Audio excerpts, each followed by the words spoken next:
கடந்த சில நிதி ஆயோக் கூட்டங்களில் தமிழக முதல்வர் பங்கேற்காமல் எதிர்ப்பு தெரிவித்தது ஒரு அடையாள போராட்டம்.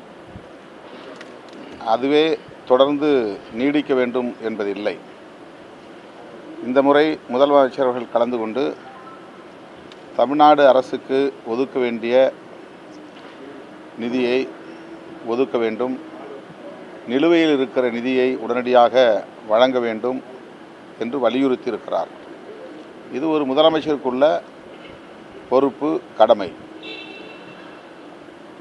பாஜக அல்லாத பிற கட்சிகள் ஆளும் மாநிலங்களில் இந்திய ஒன்றிய அரசு ஆளுநர் மூலமாக நெருக்கடிகளை தருவது என்பதையும் தாண்டி அந்த மாநிலங்களுக்கு முறையாக வழங்க வேண்டிய நிதியையும் தருவதிலே ஒரு தேக்கத்தை ஏற்படுத்தியிருக்கிறது. திட்டமிட்டே அதை செய்கிறார்கள். தேசிய கல்விக் கொள்கையை நடைமுறைப்படுத்த தவறுவதால் இந்த கல்விக்கென ஒதுக்குகிற நிதியை நாங்கள் தரமாட்டோம் என்று அடம்பிடிக்கிறார்கள். இது ஒரு எதேச்சதிகாரமான போக்கு.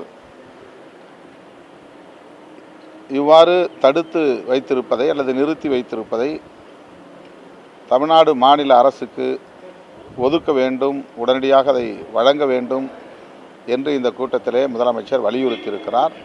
இது தமிழ்நாட்டு நலன்களுக்கு உகந்த ஒரு அணுகுமுறை. இதனை விமர்சிப்பது முற்றிலும் அரசியல் உள்நோக்கம் கொண்டது.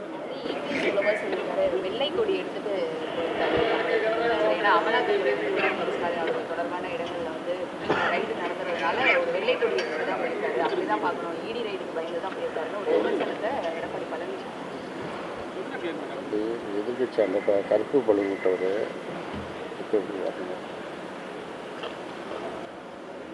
அது அரசியல் உள்நோக்கத்தோடு விமர்சிக்கிற போது எதையும் காரணமாக சொல்ல முடியும். இந்த ஒன்றுதான் என்று இல்லை, எந்த ஒன்றையும் சொல்ல முடியும்.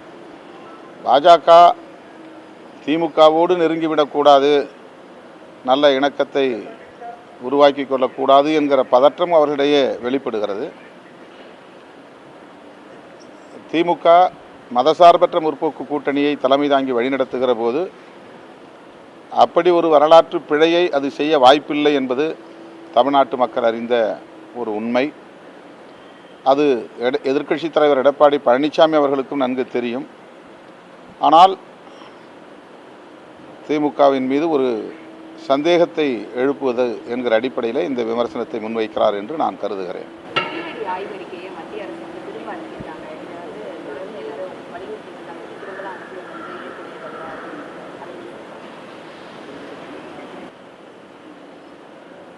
கீழடி ஆய்வறிக்கை என்பது கற்பனையான ஒன்று அல்ல, இட்டுக்கட்டி எழுதப்பட்ட ஒன்று அல்ல, வரலாற்று தரவுகளுக்கு முரணானவை அல்ல. அதில் என்ன அவர்களுக்கு ஐயம் இருக்கிறது அல்லது முரணான தகவல்கள் இருக்கின்றன என்பதை அவர்கள் வெளிப்படையாக சொல்லட்டும். அவ்வாறின்றி அதனை திருப்பி அனுப்பி திருத்தம் செய்து அனுப்புங்கள் என்று சொன்னால் எந்த அளவுக்கு அவர்கள் தமிழர் தொன்மை குறித்த புரிதலில் அவர்கள் பின்தங்கி இருக்கிறார்கள் அல்லது காழ்ப்புணர்வை கொண்டிருக்கிறார்கள் என்பதை உணர்ந்து கொள்ள முடிகிறது. தற்காலிகமாக இதற்கு அவர்கள் ஒரு தேக்கத்தை ஏற்படுத்தலாம். ஆனால் வரலாறு என்றைக்கும் வரலாறு தான், உண்மை எப்போதும் உண்மைதான். அதை எந்த சக்தியாலும் மறைக்க முடியாது. பல ஆயிரம் ஆண்டுகளுக்கு முன்னால் புதையுண்டு போன தமிழர் தொன்மையும் தமிழர் நாகரிகமும் இப்போது வெளிச்சத்திற்கு வருகிறது. ஆகவே புதையுண்டையவாகவே மறைந்து கூடிய ஒன்றாகவே இருந்து விடாது. புதையுண்ட நாகரிகம் மீண்டு வெளிச்சத்திற்கு வரும் என்பதற்கு ஒரு சான்று கீழடி நாகரிகமாகும். தமிழர்கள் சாதியற்றவர்கள், மதமற்றவர்கள், நனி நாகரிகம் மிக்கவர்கள், உலக மாந்தருக்கு வழிகாட்டக்கூடிய அளவுக்கு அனைத்து துறைகளிலும் தனித்திறம் பெற்றவர்கள் என்பதை உணர்த்தக்கூடிய பல்வேறு தரவுகள் நமக்கு கிடைத்து வருகின்றன. அதிலே இன்றைக்கு கீழடி மிகவும் முக்கியத்துவம் வாய்ந்த ஒன்றாக இருக்கிறது. இதனை வட இந்திய புராணிக நம்பகத்தன்மை கொண்டவர்களால், புராணத்தின் மீது நம்பிக்கை கொண்டவர்களால் போலியான கதையாடல்களின் மீது நம்பிக்கை கொண்டவர்களால் ஏற்றுக்கொள்ள முடியவில்லை. இது அறிவியல் பூர்வமான ஒரு ஆய்வறிக்கை. இதில் யாரும் இட்டுக்கட்டி பொய் சொல்ல முடியாது, பொய்யான தரவுகளை அறிக்கையாக தர முடியாது.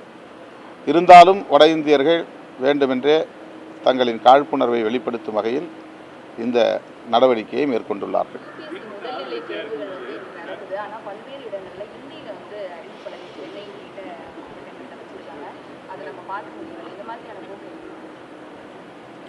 மறுபடியும் அவர்கள் யார் என்பதை அடையாளப்படுத்துகிறார்கள். இந்தியின் மீது அவர்களுக்கு இருக்கிற ஒரு வெறி, இந்தி பேசாத பிற மாநில மக்களின் மீது திணிக்கும் போக்கு தொடர்ந்து நீடிக்கிறது.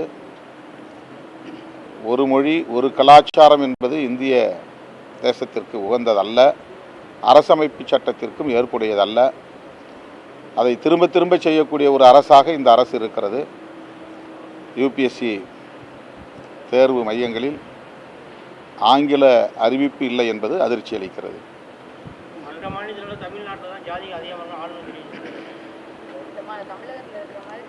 அப்படின்னா அந்த ஜாதியை ஒழிப்பதற்கு, ஜாதிய முரண்களை ஒழிப்பதற்கு ஆளுநர் என்ன செயல் திட்டம் வைத்திருக்கிறார்?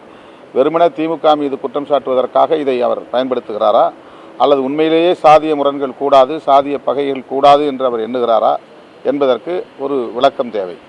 அவர் இந்த சாதிய வன்கொடுமைகளை தடுக்க வேண்டும் என்றால் அதற்கு இந்திய ஒன்றிய அரசு என்ன செய்ய போகிறது, அல்லது அவர் நம்புகிற ஆர்எஸ்எஸ் அமைப்பு என்ன செய்ய போகிறது, அதை அவர் ஒரு அறிக்கையாக வெளியிட வேண்டும்.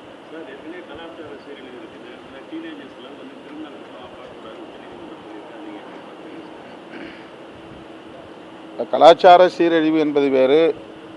அடலசன்ஸ் என்கிற குழந்தை அல்லாத அல்லது முதுமை பருவ வயதை எட்டாத நிலையில் உள்ள அடலசன்ட் பீரியட்ஸ், இந்த டீனேஜர்ஸ், அவர்களின் பாதுகாப்பு என்பது வேறு. இன்றைக்கு எல்லா ஆபாச இணையதளங்களும் பள்ளி பிள்ளைகளும் எளிதில் அணுகக்கூடிய வகையிலே திறந்து விடப்பட்டிருக்கின்றன. அதிலே எந்த விதமான கட்டுப்பாட்டையும் ஆட்சியாளர்கள், குறிப்பாக இந்திய ஒன்றிய ஆட்சியாளர்கள் கொண்டு வரவில்லை. அதை பற்றி கவலைப்படவே இல்லை. எந்த இணையதளத்தை தொட்டாலும் பள்ளி மாணவர்களையும் தவறான திசை வழிக்கு தள்ளக்கூடிய வகையில் விளம்பரங்கள் வருகின்றன. அவற்றை கட்டுப்படுத்துவதற்கு அரசு ஆவண செய்ய வேண்டும். டீனேஜர்ஸ் என்கிற அடலசன்ட் பீரியட், அந்த பருவத்தில் உள்ள பிள்ளைகளின் பாதுகாப்பு மிக முக்கியமானது. அவர்களை குற்றவாளிகளாக்கி அவர்களை சிறைப்படுத்துவது, அவர்களின் எதிர்காலத்தை பாழ்படுத்துவது கூடாது என்கிற அடிப்படையில் உச்சநீதிமன்றம் அவ்வாறு சொல்லியிருப்பதை வரவேற்கிறோம்.